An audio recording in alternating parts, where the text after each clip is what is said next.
এটা কি তোলা বন্ধু তুই কই? হ্যালো গাইস, আসসালামু আলাইকুম গাইস। তো সবাই কেমন আছেন? আশা করি সবাই ভালো আছেন। তখন আমি বসেছিলাম তো গোডাউনের সামনে।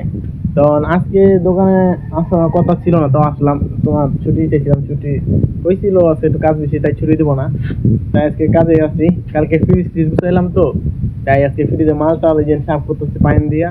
তখন আমি এখানে আসলাম, আসার পরে তোমার দোকানের পাশে বসলাম, বসার পরে ভাবতেছি তারা দেখছি, বুঝছেন ভাই? তারাটা উপরে আমার হাত দিয়ে দিই। আপনার তারাটা দেখাই, এই তালাটা বুঝছেন, এই তালাটা ভাই আমি খালি এমনি করে বুঝছেন। তখন এরপর একটা সাইলেন্ট করছিল, এখন কত কেন দিন না, এই যে ভাই বুঝলাম না।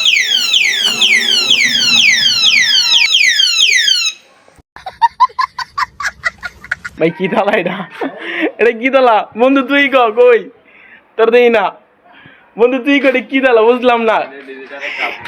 খালি তালাটা টাচ করছি বন্ধু, ভিডিও করতেছিলাম, খালি ভিডিওটা খালি টাচ করছি, এটারে টাচ করে সাথে সাথে দেখছেন ভাই কি অবস্থা, কি যুগ, কি স্টাইল, কি মডেল ভাই। তারাটা আসলে আমাদেরকে প্রথমবার আমি ভাবছিলাম কিনে কি হইলো, পরে যখন ভাবলাম যে আপনার দেখাই তারাটা।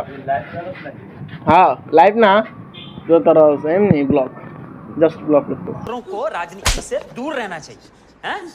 अबे पढ़ाई लिखाई में ध्यान लगाओ, आईएएस बनो और देश को যা করলাম জীবনে দ্বিতীয় মরণের পরে।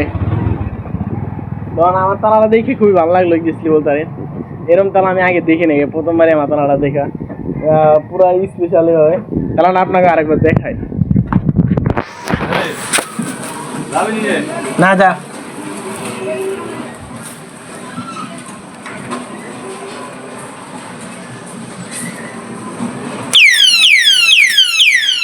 ভাই ধরেই বলতেছিলাম এনা থাকা যাবো না। তিনবার অলরেডি আমি বাজায় পারছি। প্রথমবার বলেছিলাম ভুলে, দ্বিতীয়বার হয়েছিলাম ভিডিওর জন্য, আর তৃতীয়বার অন্য কোনো কারণে বলেছিলাম, দেখার লেগে বলেছিলাম। তো 3বার বাজানোর পরে বুঝতে পারছি এই কাহিনী ভাই কি কম, এরকম একটা मजा आया।